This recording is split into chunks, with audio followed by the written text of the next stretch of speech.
எந்த மாவட்டத்துக்கு போனாலும் அவங்க எதிர்பார்ப்புகளை நிறைவேற்றுகிற புதிய அறிவிப்புகளை நான் வெளியிடாமல் வரமாட்டேன். அப்படி இருக்கும்போது என்னுடைய சொந்த டெல்டா மாவட்டத்துக்கு வந்துட்டு அறிவிப்பு இல்லாமல் போனால் நீங்கள் விட்டுருவீங்களா? நான் போயிட முடியுமா? முடியாது. முதலாவது அறிவிப்பு, திருவாரூர் மாவட்டத்தில் இருக்கக்கூடிய பழமை வாய்ந்த ஜூபிலி மார்க்கெட் பகுதியில் 11 கோடி ரூபாய் செலவில் புதிய வணிக வளாகம் அமைக்கப்படும்.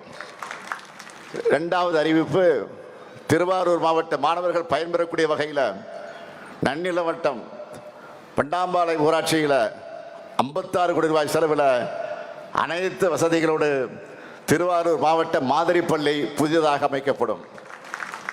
மூணாவது அறிவிப்பு, மன்னார்குடி பகுதியில் இருக்கக்கூடிய மாணவிகள் பயன்பெறக்கூடிய வகையில் மன்னார்குடி நகராட்சியில் 18 கோடி ரூபாய் செலவில் அரசு மகளிர் கலை மற்றும் அறிவியல் கல்லூரி புதிதாக அமைக்கப்படும்.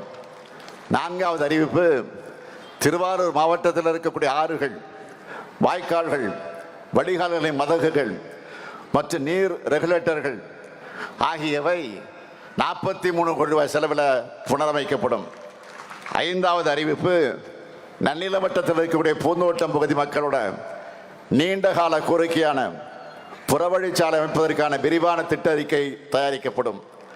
ஆறாவது அறிவிப்பு, பாரம்பரிய நெல் ரகங்களை தம் வாழ்நாள் முழுவதும் பேணி பாதுகாத்த நெல் ஜெயராமன் அவருடைய அரும்பணியை போற்றக்கூடிய வகையில் திருத்துறைப்பூண்டியில் அவருக்கு நினைவு சிலை அமைக்கப்படும். இந்த அறிவிப்புகள் எல்லாம் விரைவில் செயல்பாட்டுக்கு வரும்.